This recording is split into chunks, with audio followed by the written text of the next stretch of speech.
Welcome back to another week's work. I hope that you've enjoyed your weekends and that you are looking forward to week 5, term 2's work. So let's get going. This week we will carry on with last week's theme, Lost and Found, but we will look at different topics of work as well as a different story at the end. So let's look at what we will do this week.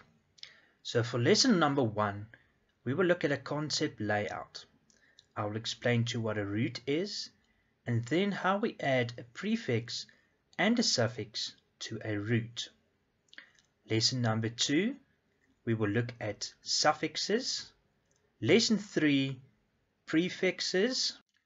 And then to round things off for this week, we will look at a poem at lesson number 4. Lesson number 1. Concept layout. So let's look at what a root is. A root is a word or a word part that can form the basis of new words through the addition of prefixes and suffixes. So in other words, a root is a word in its simplest or smallest form. By adding prefixes and suffixes to a root word, we can give it a different or a new meaning. If you take the word joy, which is the root, and add an EN, which is a prefix, and mint at the end, which is a suffix, we get a new word, which is enjoyment. Lesson 2 for week 5, we will look at suffixes. Before we can look at what suffixes are, we need to revise adjectives as well as adverbs. An adjective is a word that describes a noun or a pronoun. For example, Jane is a clever girl. Clever in this example is an adjective and it describes Jane. Adverbs. An adverb is a word which modifies the meaning of a verb, an adjective or another adverb. Girl runs quickly. Runs is the verb and it explains how quickly the girl is running. This is a very sweet mango. Sweet is the adjective and very explains how sweet this mango is. Peter reads quite clearly. So how clearly does Peter read? Quite. Now let's look at what suffixes are. Suffixes are letters added to the end of a word to change the meaning. For example, brave, which is an adjective, can change to bravely, which is an adverb. So can you see how a word that is an adjective changed to an adverb? Draw a line after last week's work. Write down the date and your heading is suffixes. So this is the activity that you will do. Do you remember the letter that you wrote to your mom last week as Buzzy B? Go back and refresh your memory. So go look at what we did last week. Imagine the emotions you will feel during the journey you wrote about in your letter. Write down 4 emotions and draw pictures resembling these emotions next to each word across 4 lines. So there is 4 lines down for each picture. Use the emojis below to help you. Let's look at some of the suffixes examples. ER. This is to indicate a person. For example, learner. We say learner when a person is busy learning or a person at school or university. A teacher, that is a person who teaches somebody else. And then beginner means a person that begins with something that he hasn't done before. We add words to indicate direction. So for example, inwards, that means it's a direction, it's coming in. Forwards means it's moving forward, and backwards means it's moving backwards. Then less, this means without. So when you are without hope, you would say hopeless, you add less. Spotless, it's without spots. Careless, this is without care. Then ly, this is related to quality. So for example, nicely instead of nice, bravely instead of brave, and slowly instead of slow. So that means it's a lot. Full, this accounts to amount. So for example, if you have a lot of hope, you are hopeful. If you have a lot of skill, you are skillful. And if somebody plays a lot, that person is playful. We add ed with a past tense verb. So for example, played, cooked, and worked.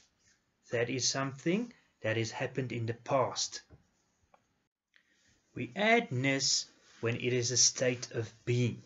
For example, wildness, madness, or shyness. Skip a line after your emotions activity. Write down the heading suffixes task. Before you can start with this activity, we need to recap what a suffix is. We said a suffix is added to the end of a word to give it a different meaning. For example, brave changes to bravely when we speak about quality. Redraw the following table and write down the two headings, word emoji and suffixes, which is a different word or meaning. So you are going to take your word, say for example, happy. Write down the word happy under word emoji, and then the suffix for happy is happiness. Write happiness under the heading suffixes. Lesson number 3. We are now going to look at prefixes. Draw a line after your last work. Write down the date, and then your heading is prefixes. So what are prefixes? Prefixes create new words from current roots. Remember earlier I said that root is the simplest or smallest form of a word. Examples can be aquamarine. So marine would be the root and aqua the prefix. Factor is the root and bena is the prefix. Pilot, the root, and then co is the prefix. Let's look at some examples of prefixes. Anti. This means when you are against something. Examples: antisocial, antifreeze, antidepressant. Dis. This is an opposite. If you do not like something, you dislike it. If someone is not honest, he or she is dishonest. If someone does not agree with something or someone, it's disagree. We use in when something is not. Examples: incorrect, something that is not correct. Inability, when somebody does not have the ability to do something. And incomplete means something that is not complete. We use miss at the beginning when something is wrongly. So for example, mistake, misunderstand, and misplace. Then non, this is not or without. Examples: if something does not make sense, it's nonsense. If something is not toxic, we say it's non-toxic. If someone or something does not exist, it's non-existent. Then this also means not. So if someone is not finished or something is not finished, we say it's unfinished. Somebody that is not friendly, unfriendly. And if something is not approved, we say it is unapproved. Complete the following activity. Add a prefix to the root to change the meaning of the word into a new word. You will fill in the prefix of social, agree, correct, and stress. Lesson number 4.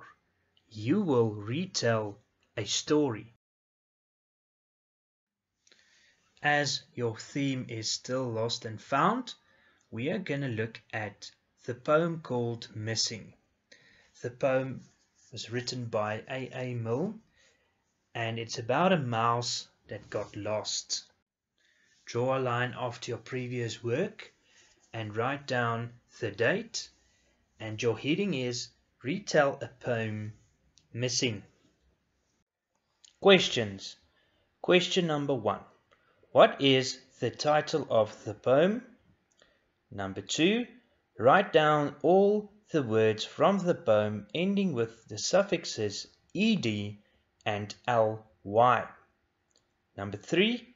Retell the story in your own words in 5 sentences.